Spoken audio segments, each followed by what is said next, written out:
OT 1039. Voici la référence de la toute première Peugeot 206 S16, 1/18e de l'histoire. À la barre, c'est Automobile qui nous signe cette très belle réplique phase 1 rouge Lucifer à l'échelle 1/18e donc. Dans cette vidéo, il y aura donc 3 parties. Première partie, découverte en musique de cette miniature. Deuxième partie, je reviens sur l'histoire de la 206 S16. Troisième partie, on va décortiquer cette belle miniature en résine. Tient-elle ses promesses? Sans plus attendre, découverte en musique.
Comme vu en introduction, voici donc une Peugeot 206 S16. Pour bien comprendre les choses, il faut remonter un petit peu dans les années 90. À l'époque, chez Peugeot, c'est un petit peu compliqué. Il faut bien comprendre qu'à l'époque, il y avait le succès incroyable qui était la Peugeot 205. Seulement, ce modèle-là, il était vieillissant. Et chez Peugeot, on avait une crainte, c'était de ne pas réussir à réellement offrir une descendance à la 205. Parce que oui, c'était un modèle ultra populaire qui restait cher dans le cœur des Français et il ne fallait pas décevoir après ça. Dans la gamme, il y avait 2 modèles potentiellement intéressants. Il y avait d'un côté la 106 dans le segment des mini citadines et de l'autre la 306 qui était une compacte. Et donc forcément, il y avait un petit peu un chaînon manquant. Alors chez Peugeot, on a pris une décision, c'est de garder la 205 le plus longtemps possible au catalogue, puisqu'elle ne le quittera que très tardivement. Et finalement, chez Peugeot, on s'est dit qu'on allait prendre le pari de renouveler la 205. Et là, on est parti d'une page blanche. Il fallait intégralement renouveler ce que pouvait être une voiture citadine. Et donc forcément, ça engendre une réflexion globale sur ce que devait être la remplaçante de la 205, qui prend logiquement le nom de 206. Et donc ce modèle-là, il a pour but de clairement renouveler l'image de Peugeot. La 205, c'était un modèle typique des années 80. Ses lignes étaient assez strictes, assez anguleuses. Et là justement, maintenant, on est au milieu des années 90. Il faut casser tout ça. Et donc, à côté de ces lignes très anguleuses de la 205, il fallait une voiture qui soit justement tout en rondeur, avec des traits qui soient assez intemporels, assez simples, pour réellement avoir une voiture qui claque. En 1998 est présentée officiellement la Peugeot 206. Et là, autant dire que l'accueil est exceptionnel. Les journalistes comme le public sont directement fans de ces lignes, tout en rondeur, avec un style vraiment magnifique. Enfin, vraiment, Peugeot a réussi à frapper très fort. Et ils ont frappé tellement fort que plus de 12 millions de Peugeot 206 ont été écoulés à ce jour, ce qui en fait le plus gros succès de la marque au Lyon, et même l'un des plus gros succès automobiles au monde. Pour créer la Peugeot 206, Peugeot a renouvelé un peu tout ce qui pouvait l'être. La voiture est beaucoup plus technologique, elle arbore des lignes qui sont encore aujourd'hui assez intéressantes. La ligne de caisse est très sympa, les volumes sont adaptés et surtout, il y avait pas mal de carrosseries au choix. On pouvait avoir une 206 en 3 portes, en 5 portes, en break, en CC, hashtag coupé cabriolet, et même en 4 portes. Ouais, celle-là, elle n'est pas très belle. Et donc, la 206, elle avait tout pour plaire. D'autant plus que, outre ces belles lignes, elle avait également une version sportive au catalogue. En 1999 est commercialisée la 206 S16. C'est celle que vous voyez juste là. Et ce modèle-là, il a un rôle direct, c'est de remplacer la 205 GTI.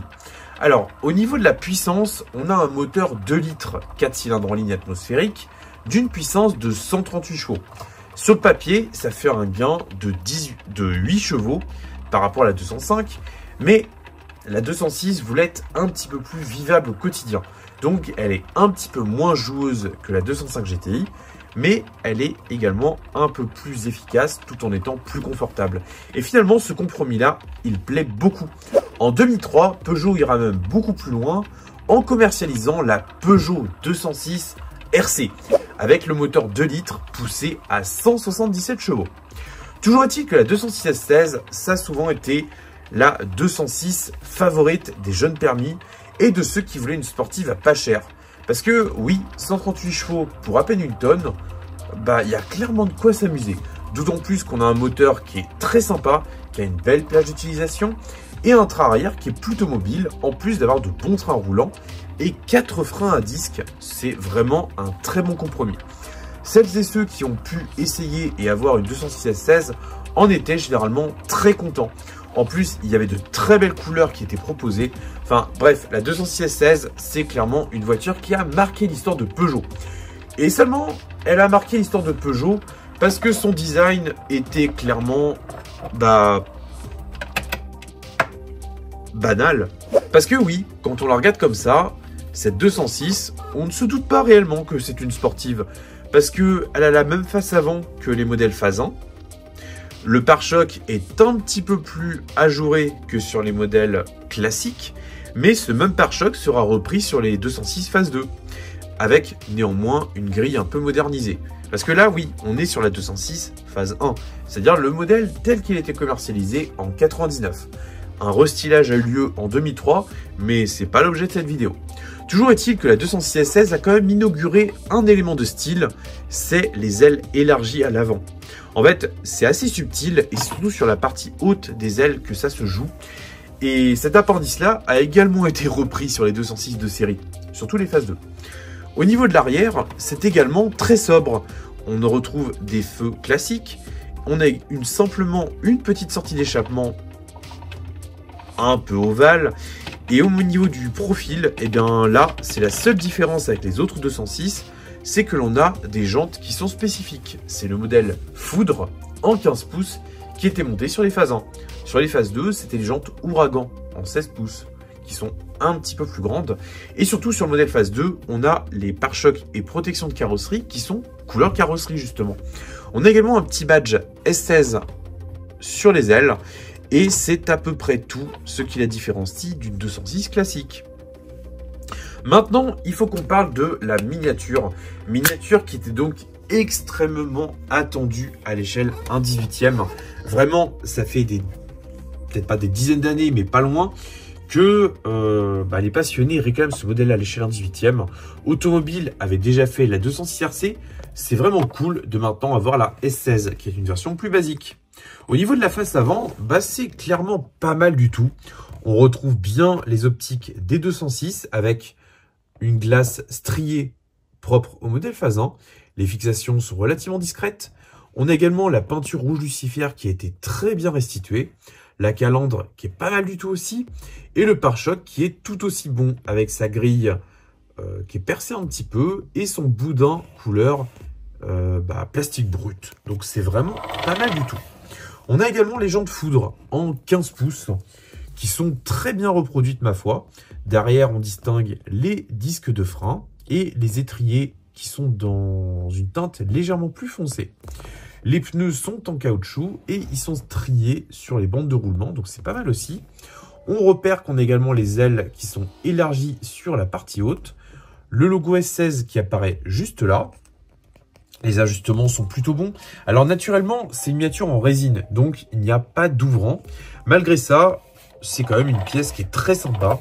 Il y a pas mal de pièces qui ont été rapportées et qui ont été surtout bien rapportées. Lunette arrière qui est très sympa aussi avec les lignes de dégivrage et l'essuie-glace qui prend place côté droit. Les feux, on est donc sur des feux de phase 1. Alors ce qui est assez curieux, c'est que la partie basse me semble fumée plus foncée. J'avais pas le souvenir que c'était comme ça d'origine, mais ça va être le cas.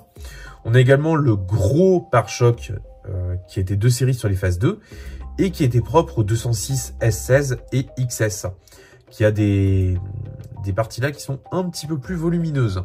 Pour le reste, c'est pas mal. On retrouve également la baguette de phase 1 qui est peinte avec le logo qui ressort. Bref, ça rend plutôt pas mal du tout. De ce côté-là, on a la trappe à carburant et non pas la trappe à alu qui offre de la puissance, c'est faux.